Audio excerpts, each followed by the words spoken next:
കൈപ്പാട് ജൈവവൈവിധ്യ സംരക്ഷണം സുസ്ഥിര ഉപജീവനത്തിനായി എന്ന വിഷയത്തിൽ ഏകദിന കാർഷിക സെമിനാർ സംഘടിപ്പിച്ചു. പിലിക്കോട് ഉത്തരമേഖല പ്രാദേശിക കാർഷിക ഗവേഷണ കേന്ദ്രത്തിൽ നടന്ന സെമിനാറിൽ ജൈവവൈവിധ്യ board member secretary doctor V Balakrishnan മുഖ്യപ്രഭാഷണം നടത്തി. ദിസ് ന്യൂസ് സ്പോൺസർഡ് ബൈ ഉയർന്ന ഗുണനിലവാരം, തികഞ്ഞ വിശ്വസ്തത, ജനതാ പാൽ.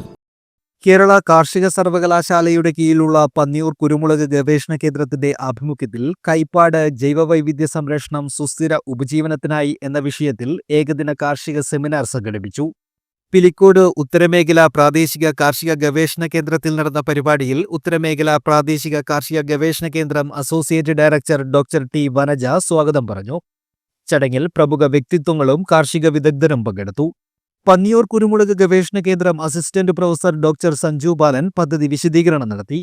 ജൈവവൈവിധ്യ board member secretary doctor V Balakrishnan ചടങ്ങിൽ മുഖ്യപ്രഭാഷണം നടത്തി.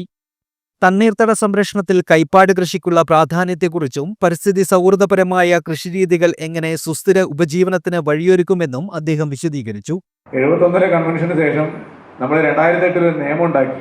എന്തുകൊണ്ടായിരിക്കാം ബഹുമാനപ്പെട്ട അച്യുതാനന്ദൻ CM അദ്ദേഹം വളരെ പ്രശസ്തനായിട്ടുള്ള പരിസ്ഥിതി സ്നേഹിയായിട്ടുള്ളൊരു മുഖ്യമന്ത്രി, അദ്ദേഹം അങ്ങനെ ഒരു നിയമം ഉണ്ടാക്കിയത് wetland conservation and paddy land protection act. എന്നാലോചിച്ചോ, നെൽവയൽ തണ്ണീർത്തട സംരക്ഷണ നിയമം, പാഡി ലാൻഡ് പ്രൊട്ടക്ഷൻ ആക്ട് ഒന്ന് ആലോചിച്ച് നോക്കണം. അങ്ങനെ ഒരു നിയമം ഉണ്ടാക്കും. ഈ നിയമം ഉണ്ടാക്കുന്നത് എന്തുകൊണ്ടായിരിക്കാം?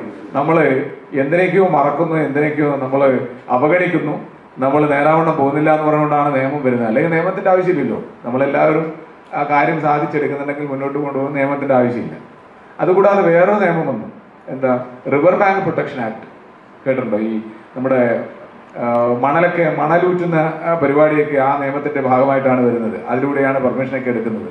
ചടങ്ങിൽ പന്നിയൂർ കുരുമുളക് ഗവേഷണ കേന്ദ്രം മേധാവി doctor HC Vikram, Kannur KVK program coordinator doctor AV Meeramajusha, RIRS Pilicode associate professor PK Ratheesh, administrative officer Sabu Joseph തുടങ്ങിയവർ സംസാരിച്ചു. Pilicode RIRS assistant professor doctor KV Sumesh നന്ദി പറഞ്ഞു. ഉദ്ഘാടന സമ്മേളനത്തിന് ശേഷം തണ്ണീർത്തട സംരക്ഷണത്തിൽ കൈപ്പാടിന്റെ പ്രസക്തി എന്ന വിഷയത്തിൽ ഡോക്ടർ ടി വനജ ക്ലാസ് നയിച്ചു.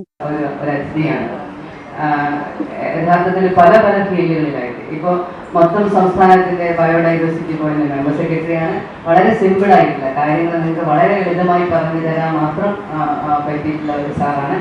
കൈപ്പാട് മേഖലയിലെ കർഷകരും കാർഷിക വിദ്യാർത്ഥികളും സെമിനാറിൽ പങ്കെടുത്തു. News bureau, Cheruvathur.